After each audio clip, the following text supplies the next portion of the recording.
اصل چیز جو ہے، جو ان تمام چیزوں کی بنیاد ہے، وہ ہے جو میں اکثر عرض کیا کرتا ہوں، اللہ تعالیٰ مجھے آپ کو سب کو اس پر عمل کی توفیق عطا فرمائے، وہ یہ کہ ہم اپنی سوچ کا رخ تبدیل کرنے کی ضرورت۔ ہر وقت ہم سوچتے جو رہتے ہیں، دماغ میں جو خیالات چکر کاٹتے رہتے ہیں، وہ سارے اس دنیا کی لذتوں کے لیے ہیں، دنیا کی راحتوں کے لیے ہیں، دنیا کے اسباب کے لیے ہیں، دنیا کے کاموں کے لیے ہیں۔ کس طرح مجھے زیادہ پیسے مل جائیں، کس طرح مجھے زیادہ راحت مل جائے، کس طرح مجھے زیادہ مزہ آ جائے، کس طرح مجھے دنیا میں شہرت مل جائے، کس طرح دنیا میں مجھے کوئی منصب رتبہ مل جائے، ساری دوڑ دھوپ سوچ وچار سب اس طرف گھوم رہی ہے۔ لیکن یہ فکر کہ میں اللہ کا بندہ ہوں، میرا کوئی کام اللہ تعالیٰ کی مرضی کے خلاف تو نہیں ہو رہا، یہ فکر جو ہے یہ یا تو معدوم ہے یا اتنی دبی ہوئی ہے کہ فیصلے اس کی بنیاد پر نہیں ہو رہے۔ اس کی وجہ سے کبھی حب مال ہمیں گھیر لیتا ہے، کبھی حب جاہ گھیر لیتی ہے، کبھی ہمیں گناہوں میں مبتلا کر دیتی ہے، اور کم از کم آخرت سے تو غافل کیے ہوئے ہے ہی ہے۔ تو میرے بھائیوں،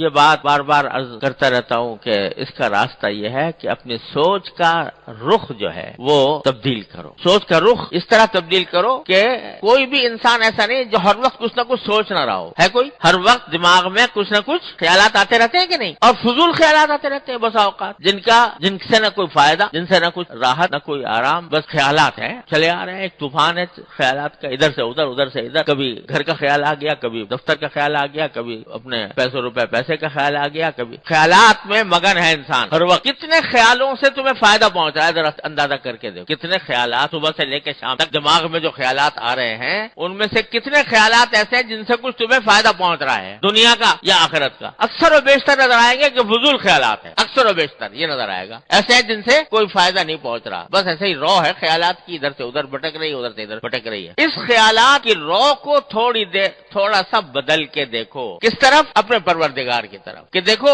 میرے پروردگار نے میرے لیے کیا کچھ نعمتیں دے رکھی ہیں، مجھے کس طرح مجھے زندگی عطا فرمائی، کس طرح مجھے آنکھیں عطا فرمائی، کس طرح مجھے کان عطا فرمایا، کس طرح مجھے بینائی عطا فرمائی، کس طرح مجھے صحت عطا فرمائی، کس طرح میں صحت مند زندگی گزار رہا ہوں، کس طرح مجھے اللہ تعالیٰ رزق دے رہا ہے، کس طرح مجھے راحت اور آرام مل رہا ہے۔ ان چیزوں کا تصور کر کے اللہ تبارک و تعالیٰ کی طرف دھیان لگا کر اس کی نعمتوں کا شکر ادا کرنے کی عادت ڈال۔ جب کبھی یہ بات ہو جائے گی تو ہر لمحے تمہارا ذہن، ہمارا ذہن اللہ تبارک و تعالیٰ کی طرف متوجہ رہے گا۔ یا اللہ، ابھی سردی کا موسم ہے، الحمدللہ آپ نے مجھے اچھے کپڑے دے دیے ہیں کہ جس سے مجھے راحت مل رہی ہے۔ یا اللہ، سردی کے موسم میں چھت کے نیچے بیٹھے ہوئے ہیں، کہیں صحرا کے اندر نہیں۔ کتنے لوگ ہیں جو بیچارے کھلے میں آسمان کے نیچے ہیں، برف باری کے اندر۔ دیکھو شام کے لوگوں کا حال پڑھ رہے ہوگے، سن رہے ہوگے کس حال میں ہیں شام کے مہاجرین۔ تو ان کا تصور کرو اور پھر دیکھو اپنے آپ کو دیکھو، ان کے مقابلے میں روٹی انہیں میسر نہیں آ رہی ہے، رات کو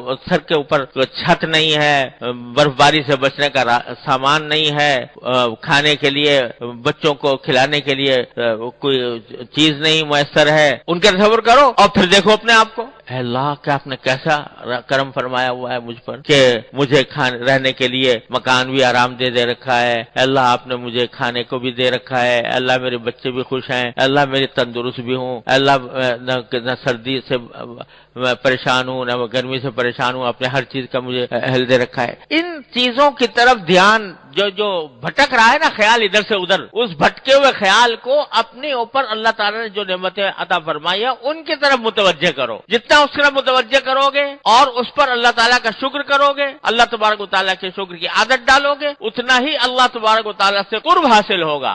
اور جب اللہ تعالیٰ سے قرب حاصل ہوگا تو یہ مال کی محبت، یہ جاہ کی محبت، یہ شہرت کی محبت، یہ منصب کی محبت، یہ سب ہیچ در ہیچ نظر آئیں۔ کوئی منصب، کوئی عہدہ، کوئی شہرت، یہ سب ہیچ در ہیچ ہو جائیں گی جب اللہ تبارک و تعالیٰ کے ساتھ یہ تعلق قائم ہوگا۔ تعلق مع اللہ تبارک و تعالیٰ سے محبت کا تعلق قائم ہو جائے گا۔ اس کی نعمتوں کو سوچو گے، اس کے ساتھ محبت پیدا ہوگی، محبت پیدا ہوگی، اللہ تعالیٰ سے قرب بڑھے گا، قرب بڑھے گا تو اللہ تبارک و تعالیٰ تمہیں اپنا صحیح معنی میں بندہ بنا دیں گے۔ پھر یہ جو دنیا بھر کے خیالات اور گناہوں کے وسوسے آتے ہیں وہ انشاءاللہ رفع ہو جائیں۔ پھر دنیا کی مال و دولت اور راحت اور عزت اور شہرت اور منصب اور یہ سب چیزیں جو ہیں یہ ہیچ در ہیچ ہو جائیں گی۔ اللہ تعالیٰ اپنے رحمت سے عطا فرما دے۔